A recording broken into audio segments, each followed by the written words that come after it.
DD किसान, बदलते भारत की शान।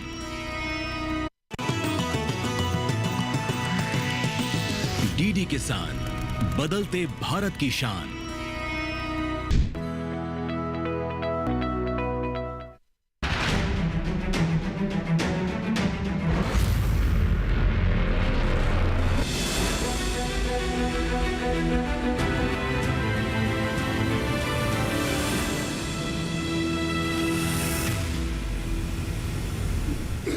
आप देख रहे हैं दूरदर्शन किसान। स्वागत है आप सभी का हमारे लाइव फोन कार्यक्रम हेलो किसान में। मैं हूं आपके साथ ज्योत्सना। हेलो किसान एक ऐसा कार्यक्रम है जिसमें हम आपके लिए खेती किसानी से संबंधित कुछ ऐसे विषय लेकर आते हैं जिससे कि आपकी खेती किसानी बेहतर हो सके, आसान हो सके, उससे आप ज़्यादा से ज़्यादा मुनाफा, ज़्यादा से ज़्यादा फ़ायदा हासिल कर सकें। तो आइए आपको हम बता दें कि हम अपने आज के इस लाइव फोन कार्यक्रम में आपके लिए कौन से ऐसे दो बेहद खास विषय लेकर आए हैं। आज जिन विषयों पर जानकारी हासिल करेंगे वो है रबी फसलों में पाले एवं शीतलहर से बचाव, और इसके साथ ही जानेंगे आम के बागों की देखभाल के बारे में। दोनों ही विषयों के संबंध में अगर आप कोई भी जानकारी लेना चाहते हैं, कोई भी प्रश्न है पूछना चाहते हैं, कोई समस्या है उसका समाधान चाहते हैं, तो हमारे टोल फ्री नंबर्स पे हमें फ़ोन कीजिए 1800-113060, 1800-113061। आप सभी से छोटी सी गुजारिश, जब भी हमें फ़ोन करें अपने टीवी की आवाज़ को बिल्कुल बंद रखें, खास तौर से जिस दौरान आप अपना प्रश्न हमारे विशेषज्ञों से पूछ रहे हो। अब आइए नोट कर लीजिए हमारा व्हाट्सएप नंबर 8800520717।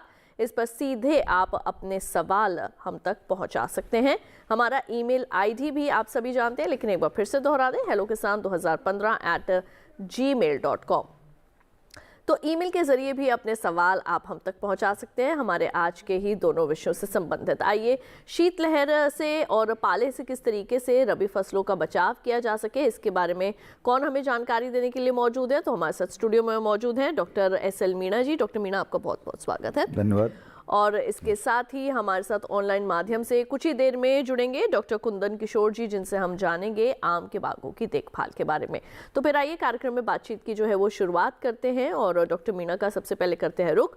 डॉक्टर मीणा, सबसे पहले तो आपसे ये जानना चाहेंगे कि हमारी रबी की जो फसलें इस वक्त हमारे खेतों में लगी हुई हैं, तो अभी उनकी अवस्था क्या है, उसके बारे में क्या बताएंगे, और कौन कौन सी फसलें लगी हुई हैं? जी देखिए, बहुत सारी फसलें इस समय लगी हुई हैं। मैं बात करूं रबी की फसलों की तो उसमें गेहूं बहुत महत्वपूर्ण है। गेहूं है और सरसों है और जौ है और मसूर है और बहुत सारी मटर भी है और भी काफ़ी सारी जो फसलें हैं वो इस समय खेतों में लहरा रही हैं। और उनकी जो अवस्था है इस समय वो है वानस्पतिक अवस्था। अभी ये बहुत ही क्रिटिकल टाइम है, बहुत ही इम्पोर्टेंट महत्वपूर्ण समय है, स्टेज है उनकी। और ये जो फसलें हैं, ये जो वनस्पति की जो ग्रोथ है हो रही है, वनस्पतिक जो अवस्था है, उससे ये अब आगे जाके रिप्रोडक्टिव अवस्था की तरफ और जा रही हैं। तो ये समय बहुत ही क्रिटिकल है। और जैसा कि आपको पता है कि मौसम बदल रहा है, मौसम में ठंड बहुत आ रही है और जो टेम्परेचर है वो बहुत डाउन जा रहा है। और अभी 4-5 दिन से आप देख रहे होंगे कि उत्तरी भारत में शीतलहर जारी है। तो इसकी वजह से क्या है कि फसलों को नुकसान भी हो सकता है जी। और सिर्फ एरेबल क्रॉप्स ही नहीं, हमारी जो दूसरी साग सब्जियाँ हैं और हमारे जो छोटे छोटे पौधे होते हैं फ्रूट्स के, यानी कि जो प्लांटेशन क्रॉप होती हैं, उनके जो छोटे छोटे पौधे होते हैं नर्सरी में, उनको भी इस समय बहुत ज़्यादा हानि हो सकती है पाले की वजह से। और जैसे कि आपको पता है कि जब तापक्रम 0 डिग्री के आसपास हो जाता है तो उस समय पाला उसमें पड़ता है। तो पाला की जो स्थिति है वो ये होती है कि दिन में बिल्कुल मौसम साफ रहेगा, धूप खिलेगी, लेकिन जैसे ही जब शाम होगी तो तापक्रम में एकदम गिरावट आती है और एकदम गिरावट आते आते वो तापक्रम आपका 0 के आसपास पहुंच जाता है। तो उसके बाद क्या होता है कि जो सेल्स में, कोशिकाओं में, जो पौधों की जो कोशिकाएं होती हैं उनमें पानी जो रहता है वो बर्फ़ बन जाता है जी। और बर्फ़ बनकर क्या है कि वो उसका आयतन बढ़ जाता है। तो जब वॉल्यूम बढ़ जाएगा तो वो ब्रस्ट हो सकती हैं, सेल्स ब्रस्ट हो सकती हैं, इसलिए हमारी फसलों को उस तरह से नुकसान हो सकता है। जी बिल्कुल। और इसके बारे में भी आपसे हम आगे विस्तार से जानकारी ज़रूर हासिल करेंगे कि पाला से और शीतलहर से किस तरीके से अपनी फसलों को बचाएं, कैसे उनका प्रबंधन करें कि हमारी फसलों को जो है वो नुकसान ना पहुंचे और जो हमारे किसान हैं उनको भी किसी तरीके के आर्थिक नुकसान को से जूझना जो है वो ना पड़े। और इसी के बारे में आगे आपसे जानकारी उसका सिलसिला ज़रूर बढ़ाएंगे आगे, लेकिन पहले देखते हैं इसी विषय पर आधारित हमारी खास रिपोर्ट।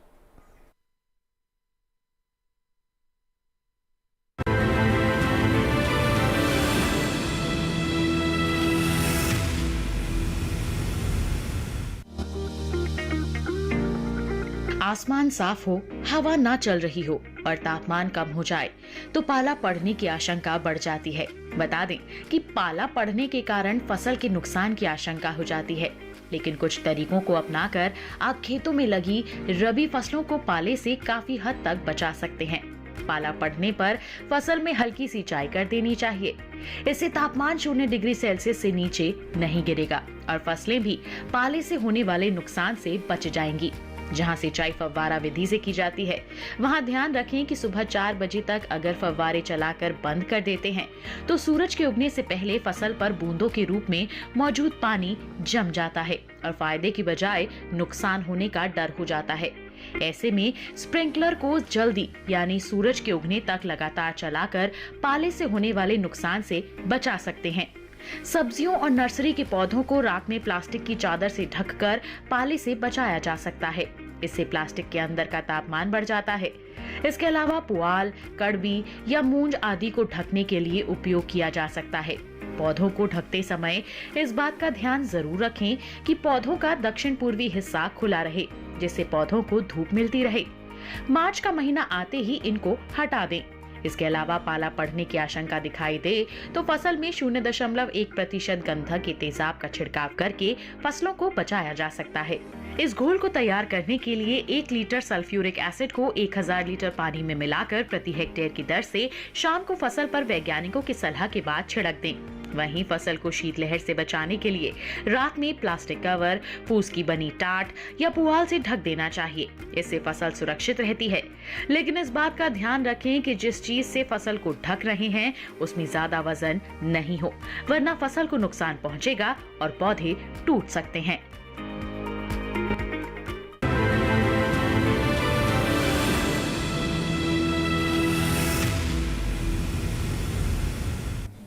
तो अभी आपने देखी है विशेष रिपोर्ट और आपने जाना कि किस तरीके से आप जो आपकी रबी की फसलें इस वक्त खेतों में हैं उनको कैसे आप पाले से बचा सकते हैं।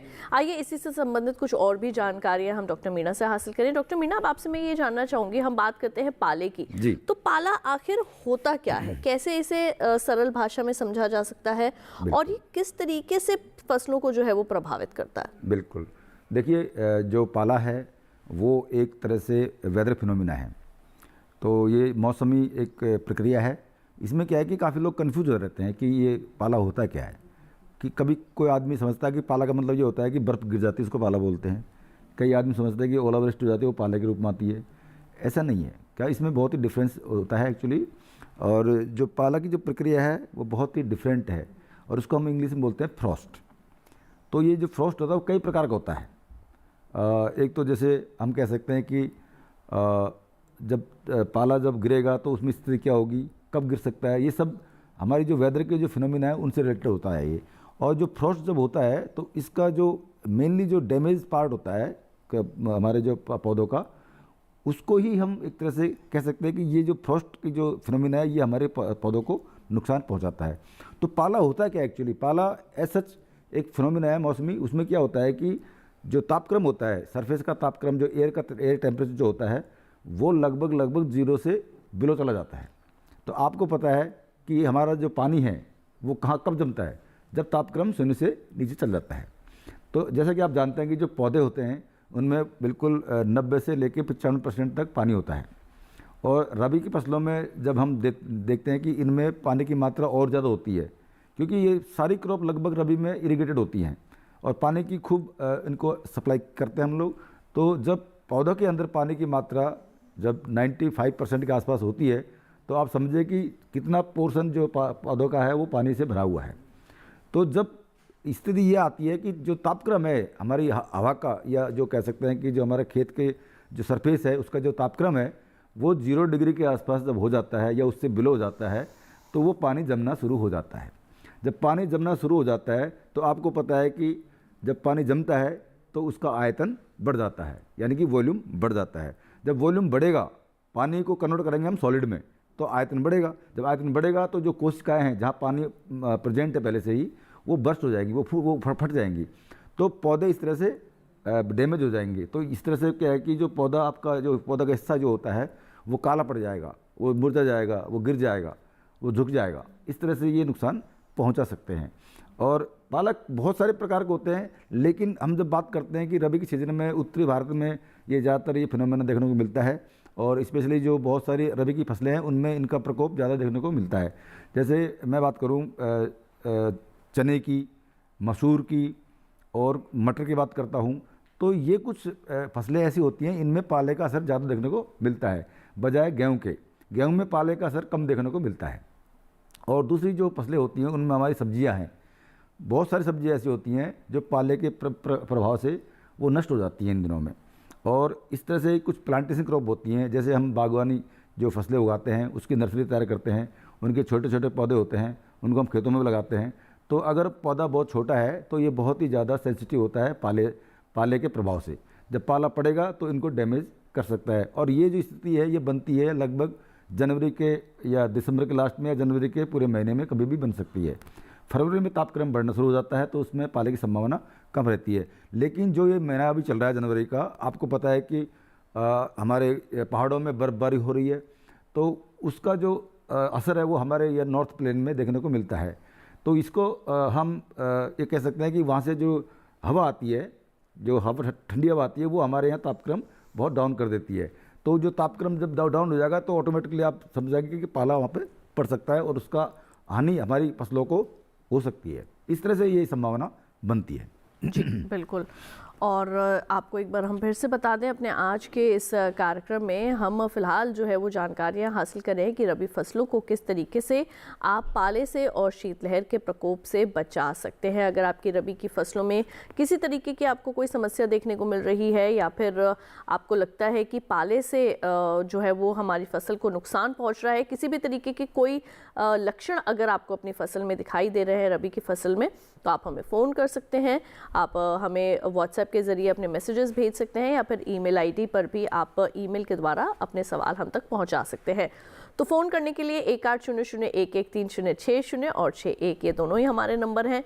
जब भी आप हमें फ़ोन करेंगे अपने टीवी की आवाज़ को बिल्कुल बंद रखिएगा, खासतौर से जिस दौरान आप अपना प्रश्न डॉक्टर मीणा से पूछ रहे हों। और अगर आप हमें व्हाट्सएप करना चाहते हैं तो 8800-520-717 ये हमारा व्हाट्सएप नंबर है। इस पर सीधे आप अपने सवाल हम तक पहुंचा सकते हैं। hellokisan2015@gmail.com ये है हमारा ईमेल आईडी। तो तीनों ही विकल्प हमने आपको बता दिए हैं। तो डॉक्टर मीणा, हमने जान लिया कि अभी जो हमारी रबी की फसलें हैं उनकी स्थिति जो है वो क्या है, पाला क्या है, ये तमाम बातें जो है वो हमने जान ली हैं। और आपके पास कुछ और भी जानकारियां हम लेने के लिए आए हैं, लेकिन जो हमारे दूसरे विशेषज्ञ हैं डॉक्टर कुंदन किशोर जी, जिनसे हम आम के बागों की देखभाल के बारे में जानकारी लेंगे, वो हमारे साथ जुड़ चुके हैं। आइए पहले उनका स्वागत करें। हेलो हेलो कुंदन किशोर जी से लगता है हमारा संपर्क टूट गया है। एक बार फिर से हम उनके साथ संपर्क साधने की कोशिश करेंगे। कुंदन किशोर जी, आपको मेरी आवाज़ मिल पा रही है? हाँ, नमस्कार। जी नमस्कार, आपका बहुत बहुत स्वागत है हमारे इस लाइव फोन कार्यक्रम में। आपके साथ हमारा आज का विषय है कि किस तरीके से आम के बागों की देखभाल जो है वो कर सकते हैं। तो सबसे पहले तो मैं आपसे यही जानना चाहूँगी डॉक्टर किशोर की फिलहाल जो हमारे आम के बाग हैं उनकी स्थिति अभी इस वक्त जो है वो कैसी है, क्या बताएंगे? आप देखें जो हमारा उत्तरी क्षेत्र है जहां आम के बहुत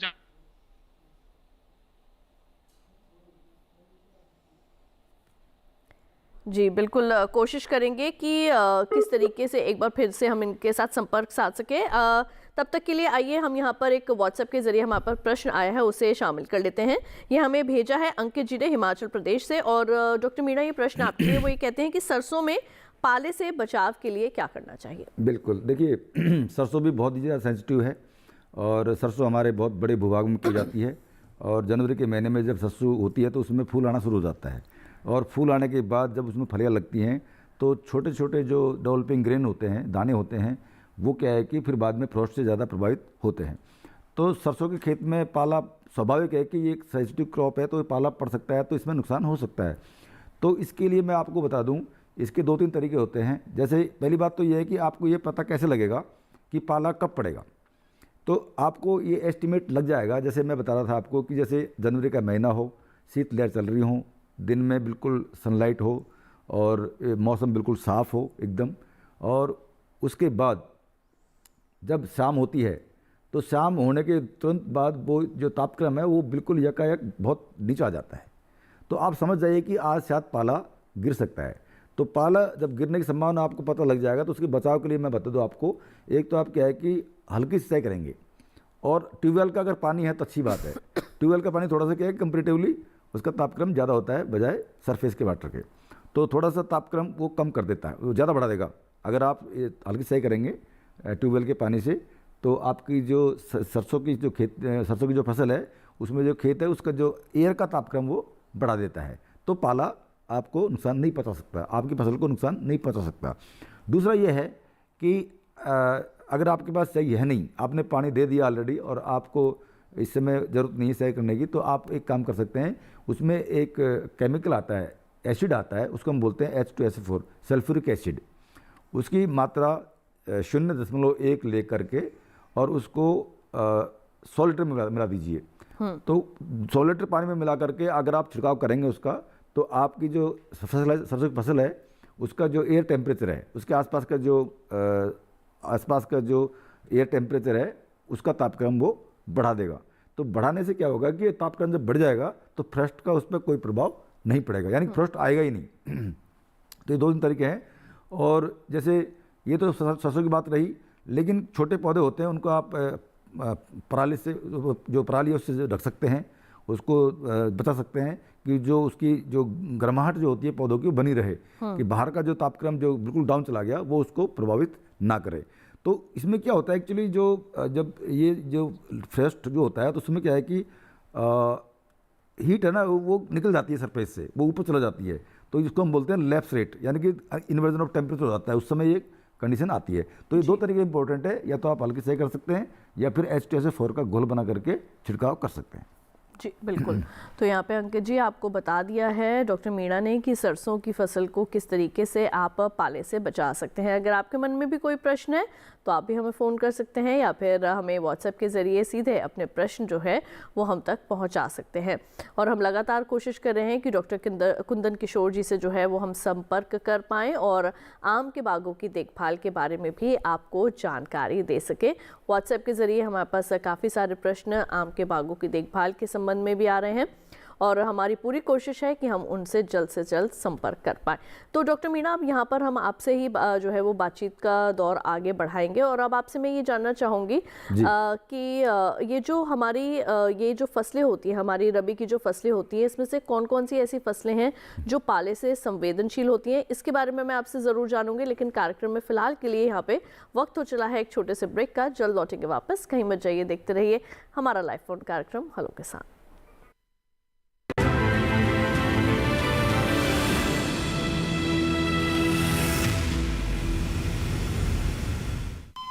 अरे सुन तो। मुझे क्या सुनाना चाहते हो? जो सुनाओ मेरी सौतन को। किसको? अरे वही तुम्हारा मोबाइल फोन जिससे सुबह शाम दिन रात चिपके रहते थे और कहते थे किसान कॉल सेंटर से बातें हो रही हैं। अच्छा ये बात है। हाँ क्यों, क्या हुआ? अब बात नहीं होती क्या? अब तो झट से बात हो जाती है। ऐसा क्या? हाँ, अब तो ज्यादा लाइनें और खास तकनीक के कारण खेती के माहिरों से तुरंत बात हो जाती है। और अगर कभी लाइन व्यस्त हो तो अपनी समस्या फोन पर रिकॉर्ड करा दो, वहाँ से फोन आ जाता है और समस्या की हल का मैसेज भी आ जाता है। ये देखो आ गया। अरे वाह, इसका मतलब इंतजार की घड़ी अब खत्म। हाँ। तभी मैं सोचूं कि आजकल मुझ पर इतना प्यार क्यों आ रहा है। कृषि संबंधी समस्याओं का अपनी भाषा में तुरंत हल पाने के लिए पूरे भारत में किसी भी फोन से हेल्पलाइन नंबर पर संपर्क करें। किसानों का दोस्त किसान कॉल सेंटर।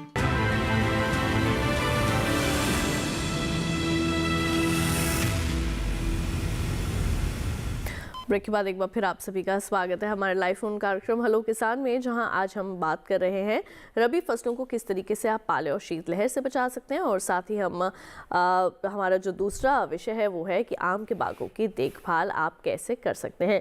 तो आइए एक बार फिर से हम रुख कर लेते हैं डॉक्टर कुंदन किशोर जी का और देखते हैं कि क्या उनसे हमारा संपर्क हो पाया है। डॉक्टर कुंदन, आपका एक बार फिर से स्वागत है। क्या आप मुझे सुन पा रहे हैं?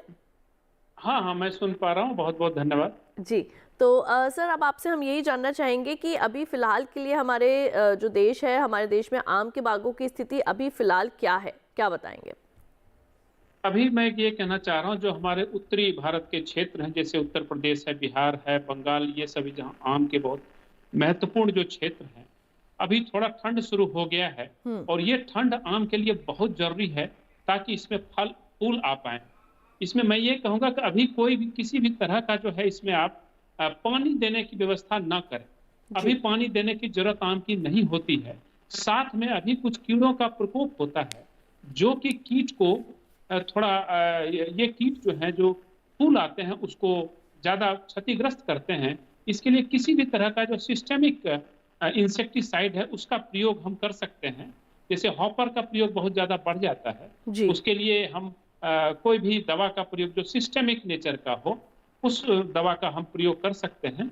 साथ में ये भी ध्यान रखें कि अगर कोई भी जाला लगा हुआ हो उस जाले की सफाई कर दें ताकि उसमें जो है अधिक से अधिक फूल आने की संभावनाएं बढ़ पाए। जी बिल्कुल, और इसके बारे में भी हम आपसे आगे ज़रूर जानकारियां हासिल करेंगे कि और क्या कुछ आम के बागों में कर सकते हैं। और जैसे कि हम यहाँ पे आज बात कर रहे हैं पाले की और शीतलहर की, तो आम के बागों को किस तरीके से हम इससे बचा सकते हैं, ये भी तमाम जानकारी आपसे हम ज़रूर हासिल करेंगे। लेकिन फ़िलहाल पहले देखते हैं इसी विषय पर आधारित हमारी एक खास रिपोर्ट।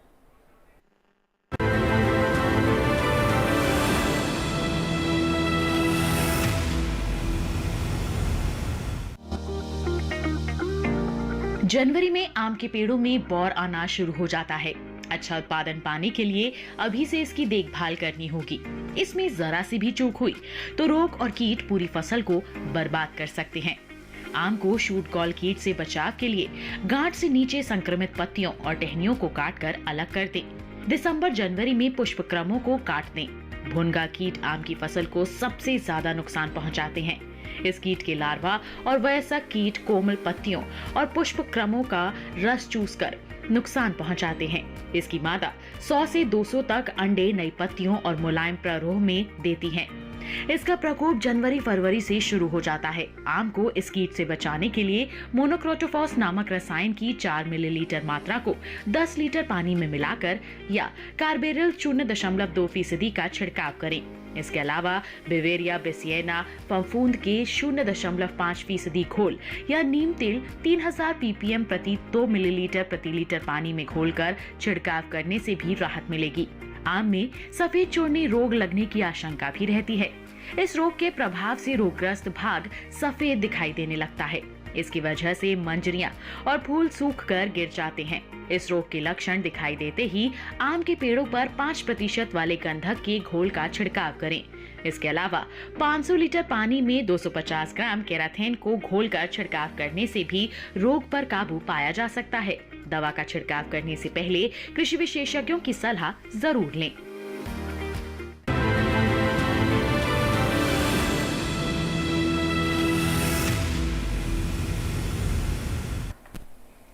तो अभी आपने देखी है विशेष रिपोर्ट और आपने जाना कि किस तरीके से आम के बागों की देखभाल आप कर सकते हैं। लेकिन डॉक्टर कुंदन किशोर जी हमारे साथ अब जुड़ चुके हैं और अब उन्हीं से जो है वो हम तमाम जानकारियां हासिल करते हैं। डॉक्टर कुंदन जी, यहाँ पर व्हाट्सएप के जरिए आपके लिए एक प्रश्न आया है जिसे भेजा है सुरेश चंद्र जी ने उत्तर प्रदेश संत कबीर नगर से, और वो ये कहते हैं कि 10 साल का आम का पेड़ है लेकिन बाग में बौर नहीं लगता, किस खाद का उपयोग कर सकते हैं?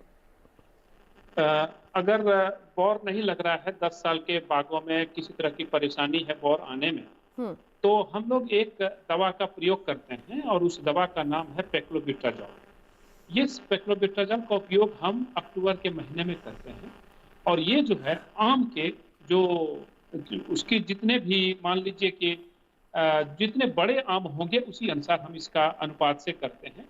मुख्य रूप से इसको हम लोग कोशिश करते हैं कि 1.5 ml प्रति मीटर जो उसका आम का ये होता है क्षेत्र होता है उसको हम 1.5 ml प्रति मीटर के आधार से देते हैं। और अक्टूबर के महीने में जहां पर हम खाद देते हैं ठीक उसी जगह पर इसको 10 से 15 लीटर पानी में घोल के इसको डाल देने से हम लोगों ने ये पाया है कि आम के जो फूल हैं वो आते हैं। वो ऐसे बागों में जहाँ फूल नहीं आ पाता है उस तरह के बागों में इसका प्रयोग किया जा सकता है। और दूसरी बात ये और ध्यान में रखने वाली बात कि आम के बागों में हम निश्चित रूप से जब आम की तोड़ाई हो जाती है तो थोड़ी हम प्रूनिंग भी करें और प्रूनिंग करने के बाद अगस्त सितंबर महीने में खाद का भी प्रयोग करें जिसमें यूरिया और पोटाश बड़ा महत्वपूर्ण है। इसका उम्र के आधार पर हम इस खाद का प्रयोग जरूर करें। ये दोनों व्यवस्थाएं अगर करेंगे, खाद का प्रयोग और साथ में पेक्लोबिटाजोल का, तो निश्चित रूप से आम में फूल आना जो है वो संभावित है। जी बिल्कुल। और इसी के साथ ही डॉक्टर कुंदन, अब आपसे मैं ये भी जानना चाहूँगी कि आम के बागों की देखभाल की हम बात कर रहे हैं, और जैसे कि हम सभी जानते हैं कि जाड़ा इस वक्त अपने चरम पर है और बहुत ही शीतलहर भी चल रही है, कई क्षेत्रों में पाला भी जो है वो पड़ रहा है। तो ऐसे में हम अपने आम के बागों की देखभाल किस तरीके से कर सकते हैं पाले और शीतलहर से? क्या किसी तरीके का नुकसान भी पहुँच सकता है इस सर्दी के मौसम से आम के बागों को? नुकसान तो अब तो आम ऐसे हैं जो बाहर होते हैं, हम तो बहुत ज़्यादा कंट्रोल नहीं कर पाते हैं, लेकिन ठंड भी जरूरी है फूल आने के लिए। ठंड अगर अच्छी खासी पड़ती है तो हम लोगों ने ये पाया है कि फरवरी के अंतिम सप्ताह से लेके मार्च के पहले सप्ताह तक फूल आने शुरू हो जाते हैं। और जब ठंड कम पड़ती है तो हम लोगों ने ये भी देखा है उसका प्रभाव पड़ता है फूल आने पर। तो इसका कोई ऐसा नहीं है कि ठंड आने से जो आम के पौधे के बहुत ज्यादा क्षति होती है। क्षति तब होती है जब निकलने के समय बहुत ज्यादा ठंड आ जाए, तब हमने देखा है कि उसके फूल को प्रभावित करता है। तो ऐसी परिस्थितियों में जो बहुत पहले फूल आ जाते हैं उसको हटा देने से भी कोई दिक्कत नहीं है। हम लोग कोशिश ये करें कि फरवरी के अंतिम सप्ताह से लेके मार्च 15 तक अगर फूल आ जाएं, वो फूल में अच्छे फल लगते हैं। मुख्य रूप से जो उत्तर के क्षेत्र के जो हमारे आम के बागान हैं उसके लिए सबसे महत्वपूर्ण समय यही होता है। साथ में हम लोगों ने ये भी देखा है कि कुछ इसमें जो है ब्लैक स्पॉट जो है फंगल डिजीज, फफूंद लग जाते हैं। इसके लिए हम थायोफेनेट मिथाइल का प्रयोग हम कर सकते हैं, जिससे इसका हम बचाव जो है, उसमें जो फूल निकलते हैं उसके बचाव हम कर सकते हैं। जी बिल्कुल। और आज हम बात कर रहे हैं कि किस तरीके से आप रबी फसलों को पाले से और शीतलहर से बचा सकते हैं, और साथ ही हम ये भी जान रहे हैं कि आम के बागों की देखभाल आपने किस तरीके से करनी है। तो अगर आपके मन में कोई भी सवाल है, कोई भी प्रश्न अगर आपके मन में है, कुछ भी पूछना चाहते हैं, तो आप हमें फ़ोन कर सकते हैं या फिर हमें व्हाट्सएप के ज़रिए या ईमेल आईडी के ज़रिए भी अपने सवाल हम तक आप पहुँचा सकते हैं। यहाँ पर डॉक्टर मीना आपके लिए ये प्रश्न हमें भेजा है विशाल जी ने यूपी से, माफ़ कीजिए लक्ष्मी नारायण वर्मा जी ने जयपुर से, और वो ये लिखते हैं कि गेहूं की फसल में पाले से बचाने के लिए क्या किसी रसायन का उपयोग किया जा सकता है? हाँ बिल्कुल किया जा सकता है, लेकिन मैं इनको ये कहना चाहूँगा किसान भाई को कि गेहूं की जो फसल है वो काफ़ी हद तक टॉलरेंट है फ्रॉस्ट से। इसमें क्या है कि थोड़ी हार्डी क्रॉप है ये, और ये सर्दियों में ही बो जाती है और इसके लिए ठंड बहुत ज़रूरी है। तो फिर भी किसान भाई ने पूछा है कि फ्रॉस्ट के लिए कोई केमिकल का इस्तेमाल कर सकते हैं। बिल्कुल कर सकते हैं, और उसके लिए मैं पहले बताया था कि सल्फ्यूरिक एसिड का आप इस्तेमाल कर सकते हैं, जिसकी जो डोज है वो है 0.1 ml को या 1% को 0.1% का घोल बना करके आप छिड़काव कर सकते हैं। और ये छिड़काव आप शाम को करेंगे तो आपकी जो फसल है उसके आसपास का जो एरिया है या आसपास की जो हवा है उसका तापक्रम भी बढ़ जाएगा। जब तापक्रम बढ़ जाएगा तो वो फ्रॉस्ट की स्थिति नहीं बन पाएगी, तो आपकी जो फसल है उसको ज़्यादा नुकसान कुछ पहुंचने वाला नहीं है। लेकिन मैं ये कहना चाहूँगा कि गेहूँ एक ऐसी फसल है, इसमें फ्रॉस्ट का बहुत कम मतलब देखने को मिला है इसका असर, क्योंकि ये क्रॉप काफ़ी हार्डी है, तो इसमें ज़्यादा असर देखने को मिला नहीं है। हाँ, लेकिन कुछ फसलें ऐसी होती हैं जो कि सब ट्रॉपिकल रीजन में बोई जाती हैं, और उनमें कुछ फसलें ऐसी होती हैं जो बहुत ही सेंसिटिव होती हैं पाले के प्रति, और कुछ फसलें ऐसी होती हैं कि वो काफ़ी हद तक टॉलरेट होती हैं, यानी कि वो सहन शक्ति ज़्यादा रखती हैं, तो उन पे ज़्यादा असर नहीं पड़ता है। लेकिन कुछ फसलें ऐसी होती हैं जो कि सब ट्रॉपिकल एरिया में बोई जाती हैं, उनमें ये देखने को मिलता है। मैं बात करूँ स्पेशली पल्सेज की, जो दलहनी फसलें हैं उनमें पाले का असर ज़्यादा देखने को मिलता है। और शीतलहर की बात करता हूँ तो शीतलहर से काफ़ी जो दलहनी फसलें हैं वो काफ़ी असर उस पर करती हैं। तो शीतलहर का बचाव के लिए मैं बता दूं आपको कि आप विंड ब्रेक्स का इस्तेमाल कर सकते हैं या शेल्टर बेल्ट का इस्तेमाल कर सकते हैं, जो कि अच्छी बंड बना करके भी आप अपने जो फसलें हैं उनको शीतलहर से बचा सकते हैं। क्योंकि शीतलहर का मतलब ये होता है कि कहीं और जगह ठंडा हो गया है या कहीं बर्फ़बारी हो गई है या कहीं तापक्रम बहुत कम हो गया है, तो वहाँ उस एरिए से आपके एरिए में जब ठंडी हवा आती है तो हम इसको शीतलहर बोलते हैं। तो जब शीतलहर आएगी, अगर उसको हम लोग बंड पे ही रोक देंगे या शेल्टर बेल्ट लगा देंगे या विंड ब्रेक लगा देंगे या कोई दीवार खड़ी कर देते हैं। कई किसान भाइयों ने बाउंड्री कर रखी है, तो बाउंड्री से भी काफ़ी हद तक मतलब शीतलहर का आप बचाव कर सकते हैं। जी बिल्कुल। और ऐसी कौन कौन सी फसलें हैं जो शीतलहर से ज़्यादा प्रभावित होती है, पाले से ज़्यादा प्रभावित होती हैं? जी जी, देखिए हमारे देश में 3 तरह का जलवायु हम मेनली मानते हैं। एक तो होता है टेम्परेट जलवायु, जहाँ पे कि टेम्परेट जो क्रॉप्स है वो उगती हैं, यानी कि वो बिल्कुल पाले को सहन कर सकती हैं। लेकिन दूसरा जो एरिया है वो है सब ट्रॉपिकल, और तीसरा है ट्रॉपिकल। तो ट्रॉपिकल में तो पाला गिरने की संभावना होती नहीं है। सब ट्रॉपिकल में पाला गिर सकता है, उसके कई तरह के होते हैं गिरने के। एक्चुअली सब ट्रॉपिकल जो रीजन होता है उसमें हमारा काफ़ी एरिया आता है, हमारे देश का काफ़ी एरिया सब ट्रॉपिकल रीजन में आता है और यहाँ पे विभिन्न प्रकार की फसलें बोई जाती हैं, विशेष करके रबी फसलों। तो रबी में क्या होता है एक्चुअली कई तरह के पाले होते हैं। जैसे एक तो होता है कि जहाँ एरिया जहाँ पाला गिरा है वहीं से तापक्रम कम हो जाता है, ग्राउंड का जो तापक्रम है वो कम हो जाता है जी। तो इसकी वजह से पाला गिरता है। एक होता है कि पहाड़ों में बर्फबारी हुई है और वहाँ की ठंडी हवा हमारी हवा को ठंडा कर देती है, तो उसका तापक्रम कम कर देती जी है। बिल्कुल, आपको मैं यहाँ पर रोकना चाहूँगी, इस जानकारी को हम आगे ज़रूर बढ़ाएंगे, लेकिन फिलहाल के लिए कार्यक्रम में वक्त हो चला है एक छोटे से ब्रेक का। जल्द लौटेंगे वापस, कहीं मत जाइए, देखते रहिए दूरदर्शन किसान।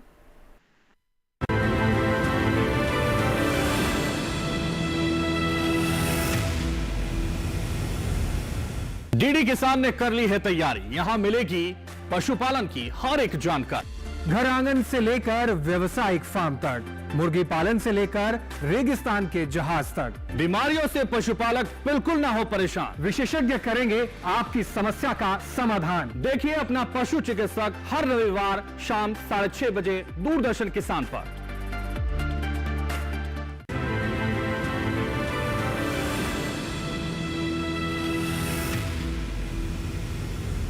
ब्रेक के बाद एक बार फिर आप सभी का स्वागत है हमारे लाइव फोन कार्यक्रम हेलो किसान में, जहां आज हम बात कर रहे हैं रबी फसलों को किस तरीके से आप पाले और शीतलहर से बचा सकते हैं। साथ ही हम ये भी जान रहे हैं कि आम के बागों की देखभाल आप कैसे कर सकते हैं।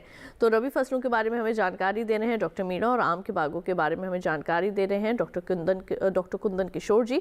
आइए अब यहाँ पे जानकारियों का सिलसिला जो है वो आगे बढ़ाते हैं। डॉक्टर मीणा, ब्रेक पर जाने से पहले आप जानकारियाँ दे रहे थे कि कौन कौन सी ऐसी फसलें हैं जिनको पाले से ज़्यादा जो है वो नुकसान पहुँचता है। बिल्कुल, तो मैं बात कर रहा था कि सब ट्रॉपिकल रीजन जो हमारा है इसमें काफ़ी भूभाग है हमारा देश का, तो इसमें आता है। तो इसमें क्या है कि विभिन्न प्रकार की फसलें बोई जाती हैं। गेहूं बोया जाता है, जौ बोया जाता है, आपकी चना बोया जाता है, मसूर है, मटर है, और भी ढेर सारी जो फसलें हैं वो इस समय की जाती हैं।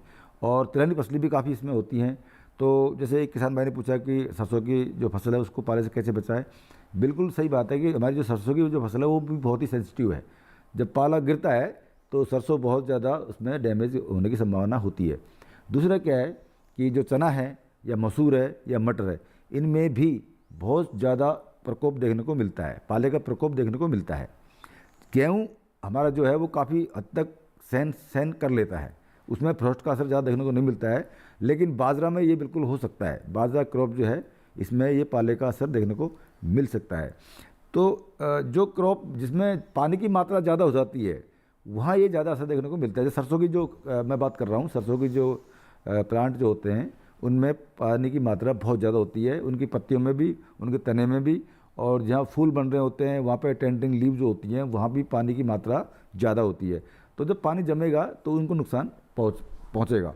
और जब फूल बनते हैं उसके बाद फलियाँ बनती हैं, जो फलियों के अंदर जो छोटे छोटे दाने बनते हैं डेवलपिंग स्टेज में होते हैं वो ग्रो करते रहते हैं। तो उस समय अगर ये पाला पड़ गया तो ज़्यादा डैमेज हो सकता है, क्योंकि उस समय पानी की मात्रा बहुत ज़्यादा दाने में होती है। और दूसरी तरफ दूसरी मैं बता रहा हूँ आपको कि जो सब्जियां हैं, सब्जियां जो हैं उनमें काफ़ी सब्जियां ऐसी होती हैं, जैसे हमारा टमाटर है, टमाटर भी बहुत ज़्यादा सेंसिटिव है जी। अगर इन दिनों हम टमाटर ओपन फील्ड में लगाते हैं तो कभी कभी पाला पड़ता है तो उससे ये बिल्कुल उसका हानि हो सकता है। इसलिए हम कई बार किसान भाइयों को बोलते हैं कि कुछ सब्जियां ऐसी आप उसको पॉली हाउस में लगाओगे तो ये पाले से बचाव आप कर सकते हैं। जी बिल्कुल। और यहाँ पे डॉक्टर कुंदन किशोर जी, आपके लिए हमें व्हाट्सएप के ज़रिए एक मैसेज आया है जो कि भेजा है मनीषा जी ने हरियाणा जिन से, और वो ये कहती हैं कि आम के पौधे पर गुटी कब बांधी जाती है, क्या बताएंगे?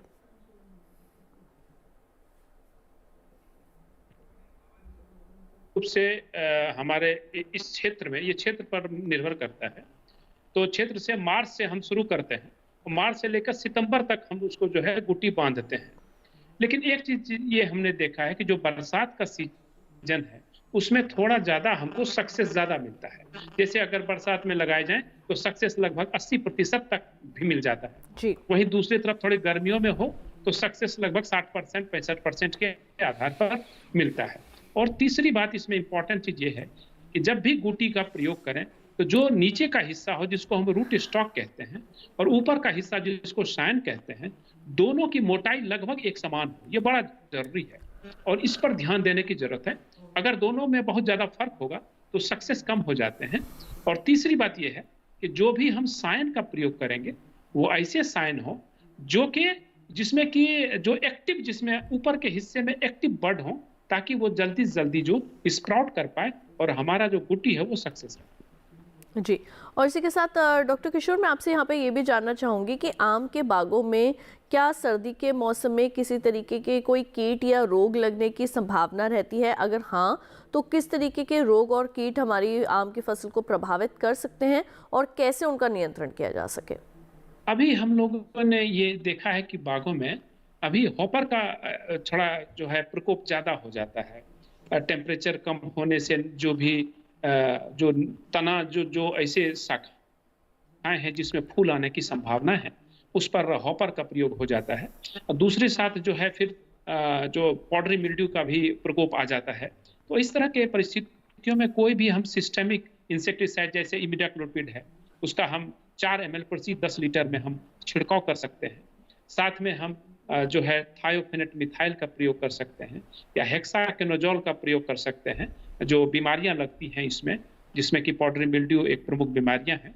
तो ये सभी रोकथाम के लिए अगर हम ये इमिडाक्लोपिड है या कोई और सिस्टेमिक इंसेक्टिसाइड है, साथ में जो हमारे जो सिस्टेमिक फंजीसाइड का प्रयोग हम कर सकते हैं, थायोफेनेट मिथाइल है, हेक्साकोनाजोल है, तो इससे हमारा रखरखाव जो आम का है वो बहुत ही सही हो जाता है। और इस समय में अगर हम इसकी रोकथाम करेंगे तो निश्चित रूप से उसका जो हमारा फूल और फल लगेगा वो बहुत बेहतर होगा, उस पर कोई दुष्प्रभाव नहीं।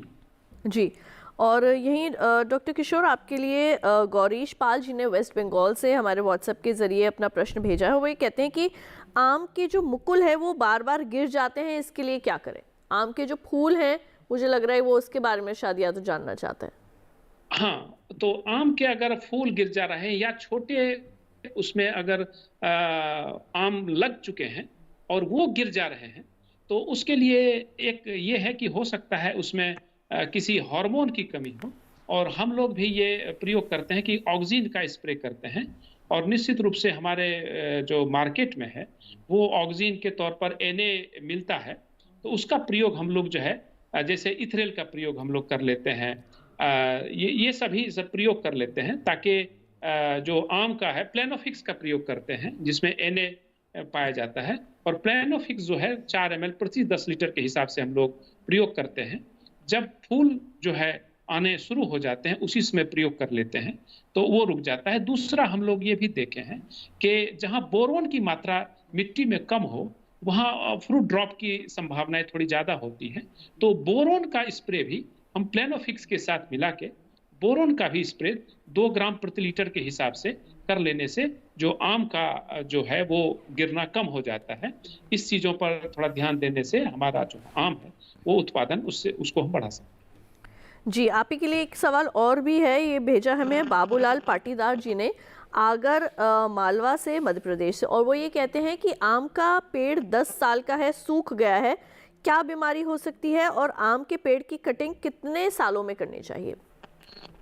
अगर आम का पौधा सूख गया है और अब वो अगर अचानक सूखा है, हो सकता है 3 महीने 4 महीने के अंदर में, तो जो मैं सोच रहा हूँ तो उसमें जो है एक तना छेदक जो है वो कीड़ा लगता है जिसको ट्रंक बोरर कहते हैं। और ये अगर इसका रखरखाव नहीं किया जाए, इसको अगर नहीं देखा जाए तो ये पूरे प्लांट को मार देता है। और इसका देखने का सबसे अच्छा उपाय ये है कि आप प्लांट के पास जाएं, पौधे के पास जाएं, अगर वहां से कुछ आपके लकड़ी के बुरादे की तरह नीचे गिर रहा है तो निश्चित रूप से उसमें वो बोरर जो है मौजूद है। उस परिस्थितियों में उस प्रभावित जो हिस्सा है पौधे का उसको साफ कर सकते हैं किसी नुकीले चीज से, और उसमें कीड़ा, बड़े वाले कीड़े मौजूद होते हैं, उसको हम मार सकते हैं। दूसरा है कि अगर कहीं पर उसमें छेद भी होता है, तना में वो छेद कर देता है, तो उस छेद वाले हिस्से में भी हम जो है थोड़ा सा कोई भी क्लोरोपाइरीफॉस रुई में भिगो के डाल सकते हैं, पेट्रोल भिगो के डाल सकते हैं और उस छिद्र को बंद कर दें। उसी में जो है इसके जो है एडल्ट जो है छुपे रहते हैं, वो मर जाते हैं। ये एक रोकथाम की व्यवस्था है। और जो आपने दूसरा प्रश्न पूछा कि कब कटिंग हमको करनी चाहिए, ये निर्भर करता है कि आम की बाग आपने कितने दूरियों पर लगाया है। अगर आपका उच्च घनत्व का आम का बाग है, जैसे 5 मीटर पर 5 मीटर पर आपने लगाया, तो निश्चित रूप से इसकी कटिंग जो है कोशिश ये करें कि 6 साल 7 साल के बाद इसकी कटिंग प्रारंभ करें। और हम लोगों का ये रिकमेंडेशन रहता है, इसको कहते हैं कि हम साल में एक बार आप प्रूनिंग जरूर करें। और प्रूनिंग का समय है जब आम आप तोड़ लेते हैं, उसके बाद आप आम का प्रूनिंग जरूर करें। तो आप जैसे आम का हमको फलना शुरू हो गया 6 साल से 7 साल से अच्छे से, तो जब तोड़ लेते हैं तो लगभग आप रखें कि लगभग 1.5 फीट हम आम के ऊंचाई को नीचे करते हैं चारों तरफ से। इसको हम कहते हैं लाइट प्रूनिंग। जब हम लाइट प्रूनिंग कर देते हैं जुलाई और अगस्त में, तो हम लोगों ने ये देखा है उसमें फल आने पर कोई भी प्रभाव नहीं पड़ता है और हमारा पौधा हमेशा जो है अच्छे से ग्रोथ करता है और अच्छा फल देता है। जी बिल्कुल। तो अपने आज के इस लाइव फोन कार्यक्रम में हम जानकारियां हासिल कर रहे हैं कि रबी की फसल को आप किस तरीके से पाले और शीतलहर से बचा सकते हैं, और साथ ही ये भी जान रहे हैं कि आम के बागों की देखभाल आपने कैसे करनी है। अगर दोनों विषयों के संबंध में आपके मन में कोई भी प्रश्न, कुछ भी जानना, पूछना, समझना चाहते हैं तो फ़ोन कीजिए या व्हाट्सएप के जरिए अपने सवाल हम तक भेज दीजिए। डॉक्टर मीणा, आपसे मैं यहाँ पर ये जानना चाहूँगी कि सर्दी के मौसम में क्या किसी तरीके के रोगों और कीटों का प्रकोप हमारी रबी की फसलों में होता है और कैसे उनका बचाव जो है वो कर सकते हैं? बिल्कुल, देखिए रबी की फसलों में बहुत सारे हानिकारक कीटों का प्रकोप देखने को मिलता है और साथ साथ कई ऐसे रोग हैं जो लगते हैं इस समय, और इसका भी काफ़ी हद तक जो आपका मौसम का रुझान है उससे काफ़ी हद तक मिलता जुलता है। जब मौसम थोड़ा सा क्लाउडी होता है और थोड़ा सा ठंडा रहता है या कभी कभी क्लाउडी में थोड़ा गर्म भी हो जाता है, तो उस स्थिति में काफ़ी हानिकारक कीटों का प्रकोप हो जाता है और काफ़ी रोग भी आ जाते हैं। तो ये एक मौसम का एक फिनोमिना होता है कि इस समय जब क्लाउडी मौसम होता है तो उस समय काफ़ी रोग लग जाते हैं। तो देखिए जो आपकी जो सरसों की फसल है उसमें एक तो लगता है पेंटेड बग लगता है जो कि पत्ते को खाते हैं, और जब जनवरी का महीना ख़त्म हो जाएगा तब तापक्रम बढ़ेगा तो उस समय जो आपकी सरसों है उसमें लगेगा चेपा, या उसको बोलते हैं महू कीट बोलते हैं। एफिड जो होता है वो बहुत ही सूक्ष्म कीट होते हैं जो कि जनवरी के लास्ट में या फरवरी के फर्स्ट वीक में शुरू हो जाते हैं जब तापक्रम बढ़ता है। तो वो कभी कभी 1-2 पौधों पे आते हैं पहले, फिर बाद में ज़्यादा पौधों पे आ जाते हैं और फिर बाद में पूरी फसल को ही बर्बाद कर देते हैं। और ऐसे ही कुछ रोग होते हैं, जैसे मैं बताऊं चने की बात करूं, मसूर की बात करूं, उसमें इस समय काफ़ी उकटा रोग का प्रकोप देखने को मिलता है।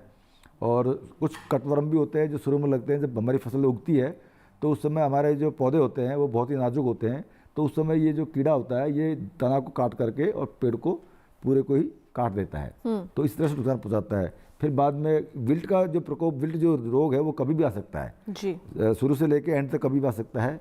ऐसे ही गेहूं भी है, गेहूं में बहुत सारे ऐसे हानिकारक कीट उनका प्रकोप देखने को मिलता है। तो इसलिए हम किसान भाइयों को हमेशा बोलते हैं कि जब भी आप बुआई करें तो आप अपने बीज उपचार जरूर करें, और बीज उपचार में स्पेशली जो आपका फफूंदीनाशक है, कीटनाशी है, इनका प्रयोग जरूर करें। और समय पर बुआई करेंगे तो उस समय क्या है कि कीटों का इस समय प्रकोप कम देखने को मिलता है। लेकिन कई बार क्या होता है कि हमें सोइंग डेट को भी एडजस्ट करना पड़ता है।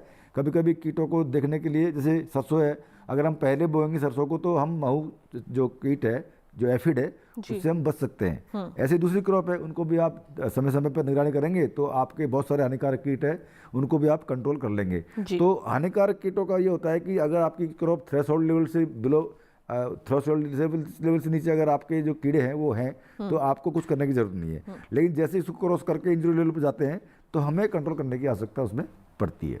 जी बिल्कुल। और यहाँ पर हम जो है वो आज बात कर रहे हैं कि किस तरीके से रबी फसलों को आप बचा सकते हैं सर्दी से और पाले से, और इसके साथ ही आम के बागों की देखभाल आप कैसे कर सकते हैं। तो डॉक्टर कुंदन, यहाँ पर आपके लिए प्रश्न आए हैं व्हाट्सएप के ज़रिए, और उन्हें हम कार्यक्रम में ज़रूर शामिल करेंगे, लेकिन पहले वक्त हो चला है एक और छोटे से ब्रेक का। जल्द लौटेंगे वापस, कहीं मत जाइए, देखते रहिए दूरदर्शन किसान।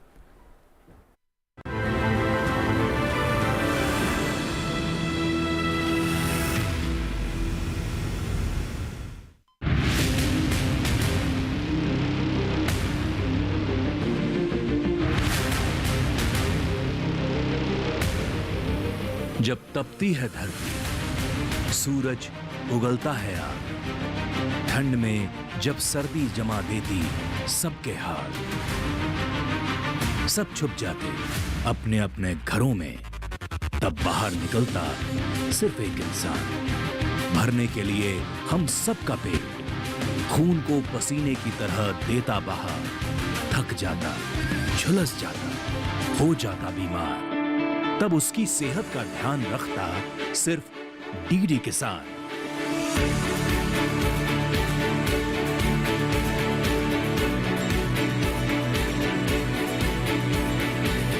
देखिए स्वस्थ किसान शनिवार शाम 6 बजे लाइव, सिर्फ दूरदर्शन किसान चैनल पर।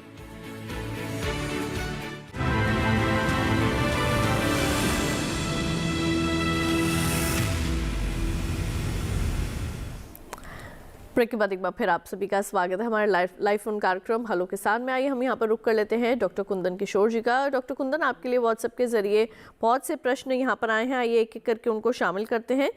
ये हमें भेजा है रूप सिंह लोधी जी ने, कुलुवा कुम्हारी दमोह मध्य प्रदेश से, और वो ये लिखते हैं कि सर आम पर छोटे छोटे फल आने पर बहुतायत में झड़ जाते हैं, कृपया उपाय बताएं।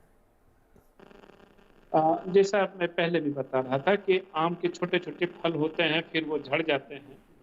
उसके कारण 2-3 हो सकते हैं। एक कारण हो सकता है कि उसमें थोड़े से हार्मोन की कमी हो, जो पहले भी बताया कि ऑक्सीजन का प्रयोग हम लोग करते हैं, और दूसरा हो सकता है कि बोरोन की कमी हो। बोरोन के लिए हम ऐसे मिट्टी जहाँ की पीएच ज़्यादा हो, तो ऐसे सॉइल के पीएच जो हैं उसमें बोरोन थोड़े कम होते हैं, तो वहाँ भी हम बोरोन का प्रयोग कर सकते हैं। अम्लीय मिट्टी में भी बोरोन कम होते हैं, तो हम लोग को बोरोन का प्रयोग या तो मिट्टी में करें, 250 ग्राम हर साल हमको देने चाहिए बोरोन, या नहीं तो अगर हम स्प्रे करें जब एकदम फूल आने वाले होते हैं उसी समय 2 ग्राम प्रति लीटर के हिसाब से माइक्रोन्यूट्रिएंट का स्प्रे करें जिसमें बोरोन रिच हो, तो वो बहुत ही प्रभावी होता है।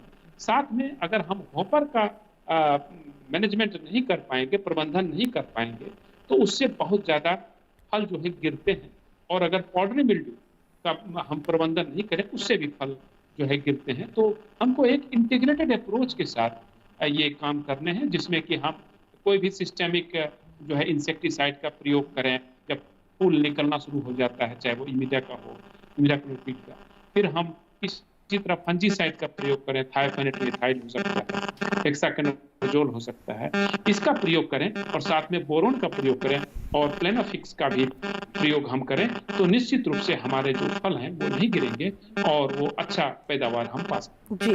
वहीं हमारे को दूसरा प्रश्न भेजा है लालजी राम मीना जी ने राजगढ़ से, अलवर से, और वो ये लिखते हैं कि मेरे आम के पेड़ में फूल से झुंड आ रहे हैं, क्या करना चाहिए? एक बार फिर से थोड़ा ये भेजा है लालजी राम मीना जी ने राजगढ़ अलवर से, और वो ये कहते हैं कि मेरे आम के पेड़ में फूल से झुंड आ रहे हैं।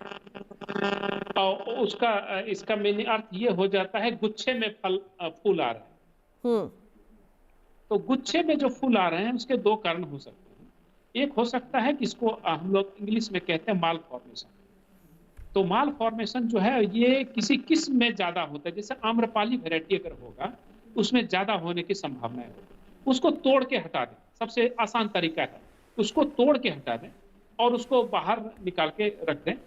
जितना हम इसको तोड़ेंगे तो उसकी संभावनाएं कम हो जाएगी। दूसरा हो सकता है अगर ये पेक्लोबिटाजोल का प्रयोग कर रहे हैं, इसकी संभावना है अगर ये ज्यादा डोज में कर रहे हैं, उस केस में इस तरह के जो है सिम्टम्स आते हैं फूल के।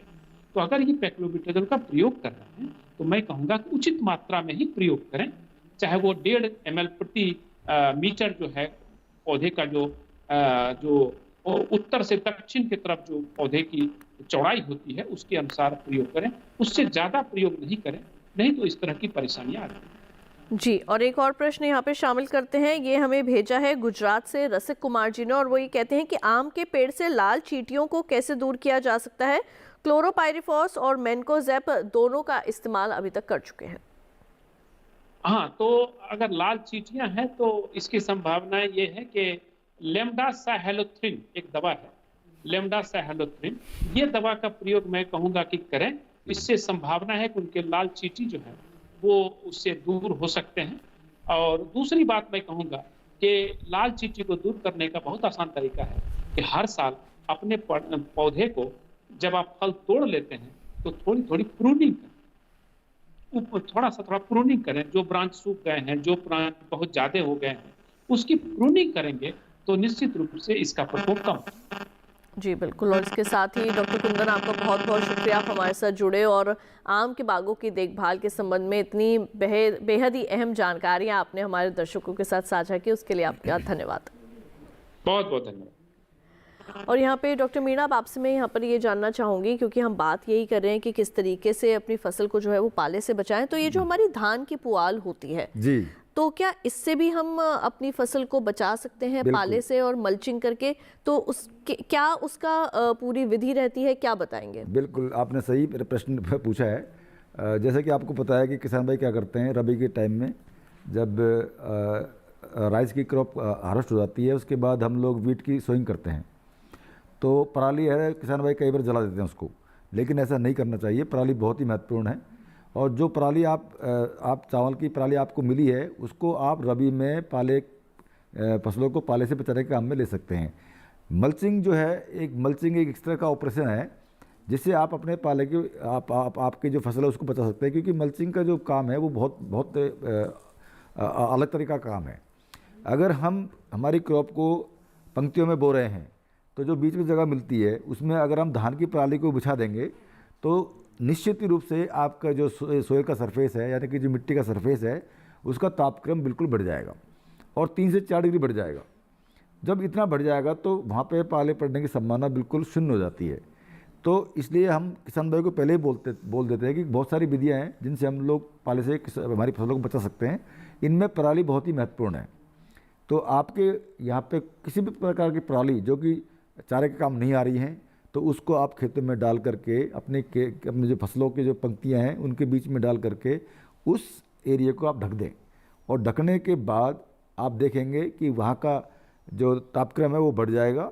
दूसरा क्या है कि वहाँ पे नमी बनी रहेगी, और तीसरा क्या होगा कि वहाँ पे आपके खरपतवार भी नहीं आएंगे।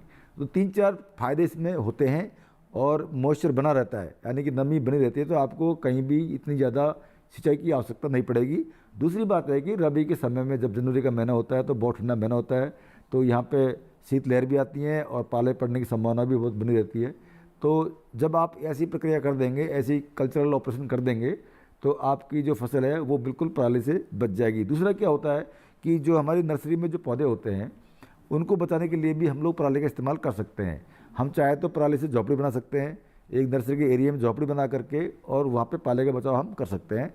दूसरा क्या होता है कि जैसे आपने जो पौधे हैं, बागवानी के जो पौधे होते हैं, उनको आपने खेत में लगा दिया है, अभी एस्टेब्लिशमेंट किया है, उसको 6 महीने भी नहीं हुए हैं, तो उस समय क्या है कि अगर रबी का मौसम चल रहा है, उस समय पाले की पड़ने की संभावना है, तो उस समय ये जो फसलें हैं बहुत ही सेंसिटिव होती हैं, इनको पाले से नुकसान हो सकता है। तो उसके लिए भी आप मल्चिंग कर सकते हैं। वहाँ तो बहुत बड़ा स्पेस मिलेगा आपको, तो आप बिल्कुल पराली को बिछा दीजिए और चारों तरफ वो रख दीजिए। और दूसरा क्या है कि पराली से ही आप उनकी एक वैसे घर बना सकते हैं जिससे पौधे बच सकते हैं। तो पराली का बहुत बड़ा महत्वपूर्ण योगदान है, जो कि ये जो फर्स्ट एरिया जहाँ पे पड़ता है, पाला पड़ता है, वहाँ पे पराली का आप उपयोग कर सकते हैं। और जो खाली जगह है वहाँ पे आप मल्चिंग करेंगे तो बिल्कुल तापक्रम बढ़ेगा। उस समय आप ये कह सकते हैं कि पराली से आपकी फसल को बहुत फ़ायदा हो जाएगा और उसमें पाले की पड़ने की संभावना बिल्कुल कम हो जाएगी। बिल्कुल। और चलते चलते क्या आप किसी तरीके की कोई सलाह देना चाहेंगे हमारे किसानों को, बहुत ही संक्षिप्त में? बिल्कुल, मैं ये कहना चाहूँगा, अगर पाले से बचाना है अपनी फसल को या शीतलहर से बचाना है, तो पाले से बचाव के 2 तरीके हैं, सिंचित में और असिंचित क्षेत्रों में। जहाँ पे असिंचित क्षेत्र है वहाँ पे आप H2S4 का इस्तेमाल कर सकते हैं, यानी कि सल्फ्यूरिक एसिड का आप घोल बना करके और छिड़काव कर सकते हैं। और इस शाम के समय आप इसको छिड़काव करेंगे तो बहुत अच्छा रहेगा। दूसरा क्या है कि जहाँ पे सिंचाई की अवस्था अवेलेबल है, वहाँ उपलब्धता है सिंचाई की, वहाँ पे आप सिंचाई कर सकते हैं। तो हल्की सिंचाई करने से क्या होता है कि जो खेत का जो एयर होता है, यानी कि हमारी जो क्रॉप के आसपास का जो एरिया होता है, वहाँ जो हवा होती है उसका तापक्रम ऑटोमेटिकली बढ़ जाएगा, क्योंकि जो ग्राउंड वाटर होता है वो जो सरफेस है उसका टेम्परेचर उससे ज़्यादा होता है। तो जब हम ग्राउंड वाटर हम इस्तेमाल करेंगे, हल्की सिंचाई करेंगे, तो आपके जो क्रॉप है उसका आसपास का जो एरिया है उसका तापक्रम बढ़ जाएगा। इस तरह से आप बचाव कर सकते हैं। दूसरा क्या है कि शीतलहर से आप शेल्टर बेल्ट का यूज़ कर सकते हैं या विंड ब्रेक का इस्तेमाल कर सकते हैं, या फिर आप मेड बना सकते हैं, या मतलब उसका वो फेंसिंग लगा सकते हैं। इनसे आप बचाव कर सकते हैं। बिल्कुल। और इसके साथ डॉक्टर मीणा, आपका भी बहुत बहुत धन्यवाद। आप हमारे स्टूडियो में आए, इतना समय दिया और बहुत अच्छी जानकारी आपने भी साझा की, उसके लिए आपका शुक्रिया। धन्यवाद, बहुत बहुत धन्यवाद।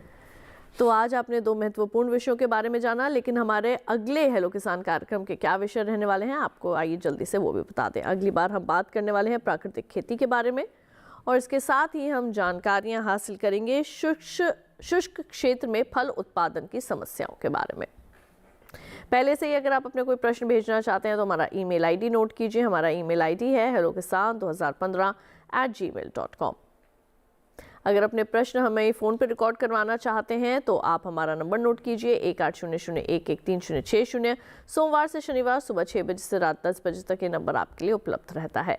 और अगर हमारे आज के कार्यक्रम को दोबारा से देखना चाहते हैं तो टीवी स्क्रीन पर दिखाए जा रहे इस QR कोड को आप स्कैन कर सकते हैं। इससे सीधे आप हमारे YouTube चैनल पर चले जाएंगे। वहाँ पर जाकर आप एक बार फिर से हमारा आज का ये लाइव फोन कार्यक्रम दोबारा से देखकर तमाम जानकारियाँ हासिल कर सकते हैं। तो आज के लिए केवल इतना ही, मुझे दीजिए इजाज़त। आप देखते रहिए दूरदर्शन के साथ। नमस्कार।